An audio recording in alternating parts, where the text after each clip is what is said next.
तो जैसा कि हम लोगों ने फर्स्ट पार्ट के अंदर देखा, रूडो को उसके स्टेप फादर के झूठे मर्डर के इल्जाम के अंदर अरेस्ट कर लिया गया था। रूडो ने उन गार्ड्स को बहुत बताने की कोशिश की कि उसने रेक्टो को नहीं मारा और जिस एक्चुअल इंसान ने रेक्टो को मारा है वो अभी अभी घर से भागा है और तुम लोग उसको पकड़ सकते हो, लेकिन उन्होंने उसकी कोई बात नहीं सुनी। और फिर वो गार्ड्स रूडो को पकड़ के उसी पिट के अंदर ले गए जहाँ पे सारे क्रिमिनल्स को फेंका जाता था। वहां पर शहर के सारे गरीब लोग उसको देखने के लिए आए हुए थे और सिर्फ यही नहीं बल्कि उस शहर के कुछ अमीर लोग भी रूडो की एग्जीक्यूशन को देखने आए थे। और फिर वहां पर मौजूद एक जज रूडो को कहता है कि तुमने इस दुनिया का सबसे बुरा समझे जाने वाला क्राइम यानी कि मर्डर किया है और इसकी सजा तुम्हें जरूर मिलेगी। और फिर जज अपना फैसला सुनाता है कि रूडो को उस पिट से नीचे फेंक के मार दिया जाए। रूडो को भी यकीन नहीं आ रहा होता कि आखिर ये सब कुछ हो क्या रहा है, लेकिन उसको इस सबसे फर्क नहीं पड़ता। वो सिर्फ चाहता है कि यहाँ पर मौजूद सारे लोगों में से सिर्फ एक उसको कातिल ना समझे, और वो होती है चीवा। रूडो ऊंची आवाज में कहता है कि चीवा, मैंने रेक्टो को नहीं मारा। लेकिन चीवा कहती है कि रूडो, मैंने तुम पर भरोसा किया था लेकिन तुम मेरे भरोसे के लायक ही नहीं थे। और फिर चीवा कहती है कि तुम अंत में एक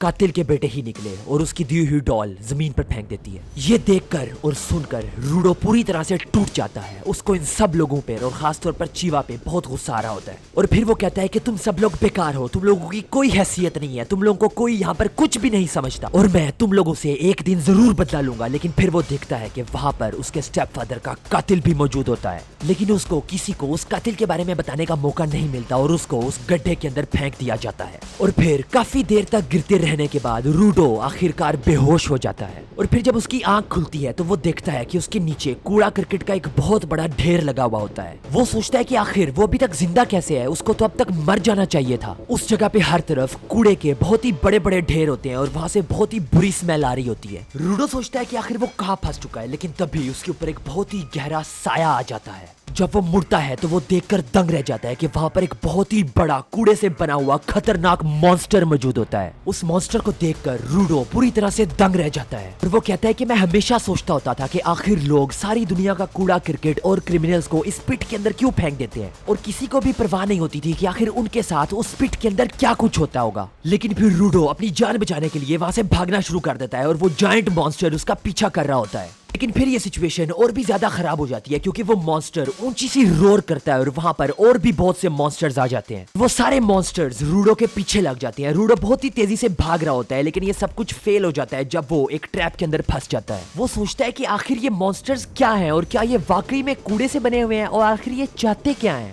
वो मॉन्स्टर्स उसके ऊपर अटैक कर देते हैं, लेकिन वो किसी तरह से बच जाता है और वहां से भागना शुरू कर देता है। फिर वो अचानक से मुंह के बल गिर जाता है और वो देखता है कि वहां पर एक इंसानी खोपड़ी मौजूद होती है। फिर रूडो उन मनहूस लोगों को कोसना शुरू कर देता है जिन्होंने उसको इस गड्ढे के अंदर फेंका था। लेकिन तभी अचानक से वो सारा कूड़े का ढेर उसके पैरों के नीचे से खिसकना शुरू हो जाता है और फिर रूडो एक घाटी के अंदर पहुंच जाता है और वो मॉन्स्टर्स उससे काफी ज्यादा दूर हो जाते हैं। लेकिन फिर उसको एक और चीज रियलाइज होती है कि इस घाटी के अंदर मौजूद हवा टॉक्सिक और जहरीली है और अगर वो इस घाटी के अंदर ज्यादा देर तक सांस लेगा तो वो मारा जाएगा। और फिर वो अपनी नाक और मुंह को कवर कर लेता है इस उम्मीद में कि वो कोई छुपने की जगह ढूंढ निकालेगा। लेकिन फिर वो ये सोचता है कि इस नर्क में कोई छिपने की जगह होगी भी या फिर नहीं। उसको जो थोड़ी बहुत उम्मीद बाकी होती है वो भी खोने लगती है और वो अपने मुंह से खून उगलने लगता है। तभी वो मॉन्स्टर्स उसकी तरफ बढ़ते हैं और वो ऑलमोस्ट अपने अंजाम को एक्सेप्ट कर लेता है। लेकिन तभी रेक्टो के मरते हुए आखिरी लम्हात उसकी आंखों के सामने आते हैं और उसकी बॉडी से एक मिस्टीरियस सी पावर निकलना शुरू हो जाती है और फिर उसका विजन चेंज होना शुरू हो जाता है और उसको जमीन से निकलती हुई रोशनियां नजर आना शुरू हो जाती हैं। और फिर वो ये फैसला करता है कि वो आज हार नहीं मानेगा, वो आज नहीं मरेगा, बिकॉज उसके पास जिंदा रहने की वजह है। वो सरफेस वर्ल्ड में वापस जाएगा और हर उस इंसान से बदला लेगा जिसने उसके साथ ये सलूक किया है और खास तौर पे रेक्टो के कातिल को तो वो बिल्कुल भी नहीं छोड़ने वाला। उसकी बॉडी के अंदर गुस्से से एनर्जी फैलना शुरू हो जाती है और तभी एक मॉन्स्टर उसके करीब आता है, लेकिन रूडो बड़ी ही आसानी से उसको एक पाइप से मार के साइड पे कर देता है, जिसकी वजह से उस मॉन्स्टर के ऊपर से एक गार्बेज का टुकड़ा उड़ के जाके एक अम्ब्रेला के ऊपर लगता है। और हमें पता चलता है कि वहां पर एक और आदमी भी मौजूद है जो कि रूडो की उन मॉन्स्टर्स के साथ फाइट देख रहा है। वहीं दूसरी तरफ रूडो गुस्से की आग में पूरी तरह से पागल हो चुका है। वहां की हवा जहरीली है और रूडो की नाक और मुंह से खून आ रहा है, लेकिन रूडो को इनमें से किसी चीज की परवाह नहीं है। और उनमें से एक मॉन्स्टर रूडो को एक पहाड़ में दे मारता है, लेकिन रूडो को इसकी कोई परवाह नहीं है। रूडो बदले की आग में पूरी तरह से जल रहा है और उसको हर उस इंसान से बदला लेना है जिसने उसके साथ ये सलूक किया है। और फिर रूडो वहां से एक पाइप उठा के एक मॉन्स्टर की तरफ फेंक देता है, जिसकी वजह से उसका हाथ कट जाता है। लेकिन तभी रूडो के नीचे से एक और मॉन्स्टर निकल आता है।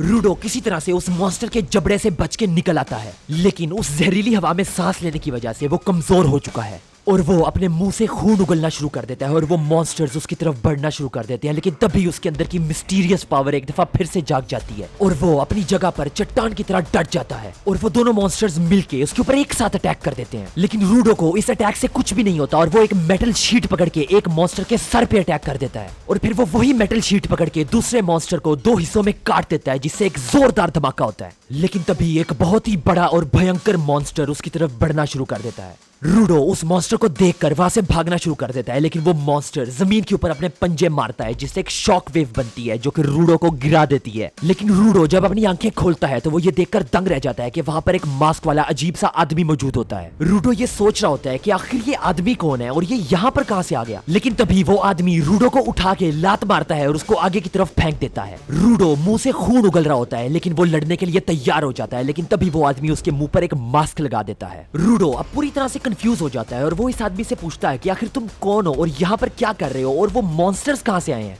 लेकिन वो आदमी ज्यादा कुछ नहीं कहता, सिर्फ ये कहता है कि तुम चुप रहो। लेकिन रूडो उसकी बात बिल्कुल नहीं मानता और उस आदमी से बार बार उसके बारे में और इस जगह के बारे में सवाल करता रहता है। वो मास्क वाला आदमी रूडो को एक दफा फिर से चुप रहने का कहता है, लेकिन रूडो कहता है तुम ठीक से बात करो। और फिर वो उस आदमी से पूछता है कि क्या हम लोग जमीन के नीचे हैं और ये जगह क्या है। लेकिन फिर वो आदमी गुस्से के साथ पागल हो जाता है और वो कहता है कि नहीं, हम लोग जमीन के नीचे नहीं है, बल्कि हम लोग सरफेस के ऊपर है और ये सब गलती ऊपर रहने वाले लोगों की है जिन्होंने इस जगह को नर्क बना दिया है। और फिर वो कहता है कि यहाँ पे मौजूद मॉन्स्टर्स आवाज से आकर्षित होते हैं और अब जो इतना ऊंचा ऊंचा चिल्ला रहा है तो वो सारे मॉन्स्टर्स उसकी तरफ ही आएंगे ना। और फिर वो मास्क वाला आदमी कहता है कि इन मॉन्स्टर्स को नॉर्मल वेपन्स के साथ नहीं मारा जा सकता, उनके पास बचने का सिर्फ एक ही तरीका था कि वो चुपके से यहाँ से निकल जाते, लेकिन अब तो वो भी नहीं हो सकता।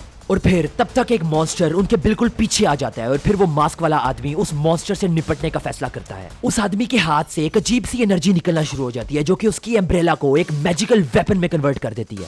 और फिर जब वो मॉन्स्टर उन लोगों के ऊपर अटैक करने लगता है तो तभी वो मास्क वाला आदमी अपनी अम्ब्रेला को खोल के उस मॉन्स्टर की तरफ कर देता है और वो मॉन्स्टर हजारों टुकड़ों के अंदर कन्वर्ट हो जाता है। वो अम्ब्रेला एक बहुत ही पावरफुल मैजिकल वेपन बन चुकी है। रूडो ये देखकर पूरी तरह से दंग रह जाता है, लेकिन उसको एक चीज और बहुत ही इंटरेस्टिंग लग रही है कि जिस मॉन्स्टर को उस आदमी ने मारा है वो दोबारा रीजनरेट नहीं हुआ। तभी वहां पर ढेर सारे मॉन्स्टर्स इकट्ठा हो जाते हैं, लेकिन वो मास्क वाला आदमी कॉन्फिडेंट है कि वो इन सब से निपट लेगा। और फिर वो मास्क वाला आदमी अपनी अम्ब्रेला को बंद करके एक मॉन्स्टर की तरफ लपक पड़ता है और उस मॉन्स्टर को पूरी तरह से डिस्ट्रॉय करके अपनी अम्ब्रेला को एक पैराशूट की तरह यूज करके जमीन पर आ जाता है। रूडो ये सोच रहा होता है कि क्या ये किसी किस्म की टेक्नोलॉजी है या फिर इस मास्क वाले आदमी की अपनी सुपर पावर है। लेकिन तभी वहां पर मौजूद एक और मॉन्स्टर अपने मुंह से एक बहुत बड़ा एसिड का गोला उस मास्क वाले आदमी की तरफ फेंकता है, लेकिन वो मास्क वाला आदमी उस एसिड के गोले को आसानी से डिस्ट्रीब्यूट कर देता है और वो एसिड जमीन पर आकर एक्सप्लोड हो जाता है। और फिर वो मास्क वाला आदमी उस आखिरी बचे मॉन्स्टर के सर के ऊपर से छलांग लगा के आसमान की तरफ चला जाता है। और फिर वो आदमी अपनी अम्ब्रेला के अंदर और भी ज्यादा एनर्जी ट्रांसफर करता है, जिसकी वजह से वो अम्ब्रेला और भी ज्यादा बड़ी हो जाती है और उस मॉन्स्टर का सफाया हो जाता है। और इस सब के बाद वो मास्क वाला आदमी रूडो की तरफ बढ़ता है और रूडो शॉक में पूछता है कि आखिर तुम कौन हो। और फिर वो आदमी अपना मास्क उतार के अपने आप को इंट्रोड्यूस करवाता है और कहता है कि मेरा नाम इंजन है। लेकिन फिर वो ये रियलाइज करता है कि उसको अपना मास्क नहीं उतारना चाहिए था, क्योंकि यहाँ पर मौजूद हवा जो है वो जहरीली है। और फिर वो रूडो को बुरा भला बोलता है क्योंकि उसने उसको अपना मास्क उतारने पर मजबूर किया था। लेकिन फिर रूडो बेहोश हो जाता है और वो एक ड्रीम के अंदर चला जाता है।